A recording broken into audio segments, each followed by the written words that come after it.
Panthers up 2-0, looking to put the stranglehold on the series tonight. What have been your impressions so far, and what is your expectation? Well, let me start with this. Because you asked for it, I'm going to give it to you. Yeah. The Celtics are freaking awesome. Okay, let me be the first to say that. Let's go there. Oh, no, I don't want to go there. It's funny because it reminds me, watching the Celtics Mavs series reminds me of what we're watching with the Oilers and the Panthers. Is with the Mavs, you got Kyrie and you got Luka. And then you got, they're a good team, but it's Kyrie and Luka. And then you have Boston that's just the better team. Like, Boston is a hell of a team, just like the Panthers are a hell of a team. You got Leon Draisaitl and you got Connor McDavid. And if those two can get to the level that we're accustomed to seeing them play at, they have a chance in the series. But that hasn't happened yet because Florida is just that good. And you look at the teams that they've gone through, shutting down Pastrnak in Boston, Kucherov in point with Tampa, and then what they did to the Rangers. It's what they do. And it's been a pleasure to watch. And then when Sergei Bobrovsky is playing as well as he's playing, they are a really tough team to beat. Well, it's interesting because the sport is one for a variety of obvious reasons, mostly because your position can so dominate at any given time that the best team doesn't always win. But it looks to me like the best team is winning, and not just the better team in this series, but generally. I know they didn't have the best record, but as these playoffs have gone along, I think it's been evident that the Panthers are the best team, yes? Yes, the Panthers are the best team, and I think there's also something to be said about, I heard you guys talking about the Celtics, and I think what you're looking for was forged through the fire. That's it. Forged by fire. That was the expression I was looking for, yes. Yeah. But, the Panthers last year, they beat a historic Boston Bruins team, make it all the way to the Stanley Cup Final, and then just kind of ran out of gas, right? Tkachuk broke his sternum. They were banged up, but they got a real taste of what it takes to win a championship, what it should look like. Wayne Gretzky talks about it, right? After they lost to the Islanders, he walks by their locker room expecting them to see, popping beers and having a good time, and he sees a bunch of guys sitting there all beat up with ice bags. Like, that's what it was going to take. So I think Dallas is kind of getting a taste of what it takes, and Boston's already been there. They've seen what it takes. They've lost. They've gone through that.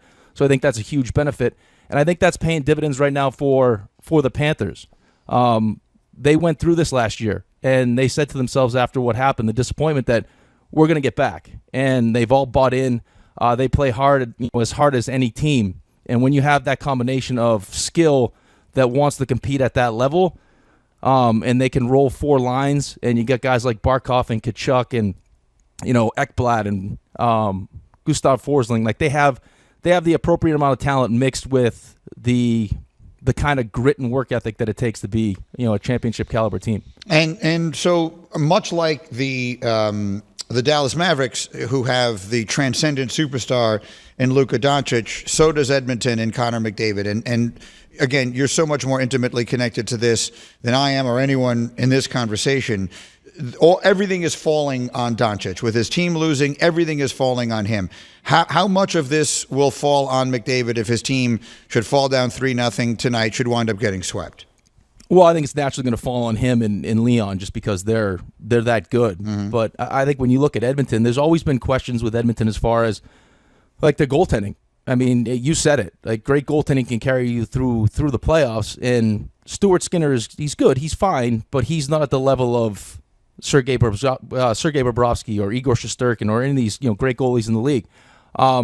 And they asked Connor McDavid to do a lot, and you should, because he's one of the best. I could make the argument, is he Gretzky? Gretzky's probably as dominant an athlete at their sport that we've ever seen. Like, he's got more assists than people have points. He's that good, but like, just on pure talent, I have never seen or played against anyone that's as good as Connor McDavid. He's that amazing. So he'll bear a brunt of this, but I fully expect him at some point, someone that's that good, that he'll be back and he's gonna win a Stanley Cup at some point. And one last thought on this, and then I'll move on to a couple of other topics. That you work there in New York. I'm here in New York. The Rangers winning the Stanley Cup in 1994 feels like a very, very, very, very long time ago. It has actually been 1 year longer than that since a Canadian team won the Stanley Cup. And I just wonder if you could describe, for an audience that may not be intimately aware of it, just how much pressure that creates for a team like Edmonton to be carrying the weight of this nation where the sport was born and where it matters more than absolutely anything. And they've literally gone 3 decades without winning a Stanley Cup. How much that factors in, if at all, as far as the pressure is concerned? Well, I absolutely think it factors in. I know for a fact that Toronto, that's like playing for the Dallas Cowboys and the amount of pressure. Those guys can't go anywhere. I love it because I hate Canada.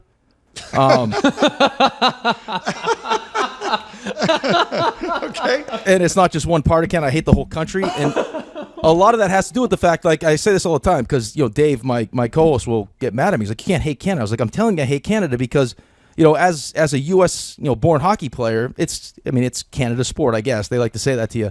But I would play with guys my entire career, like good buddies of mine. I'd be on whatever team, and then it'd be time to go to the World Championships or the World Juniors or the U18s. And the second they put a Canadian hockey jersey on, it's like you can't talk to them.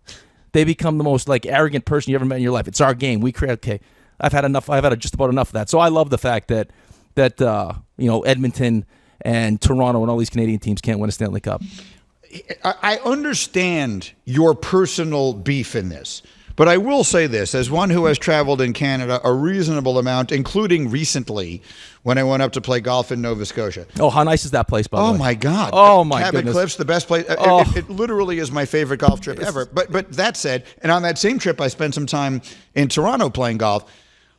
Canada is an impossible place to hate. I have a very difficult time imagining. Don't let them fool you. Don't let them fool you by that. So sorry about it. Don't let them fool you. Really? They're just as nasty. Yeah, don't let them fool you. See, this is like a Hembo Sopranos level take because my observation every time I'm in Canada is they're like the U.S. without all the hateable things. Like no one is mean, no one glares at you as you walk by. Like everyone's speaking English. It's easy to get around. Most of the time, it looks like you're in America, but it's just got a little less edge. It's like a less edgy America. Is that an inaccurate depiction of the great nation up north, DiPietro? No, I don't think it's inaccurate. Maybe it's just I have a little. You have an axe to grind. Yeah, maybe that's it. I mean, because you're right. Toronto's nice, Montreal's nice, Vancouver's beautiful, and the people are nice. You're not so nice. You don't find them nice. They're fine. They're not afraid. You play against a Canadian hockey, they're not afraid to punch you in the face. Trust me. Well, Greeny's not a famous goalie. I mean,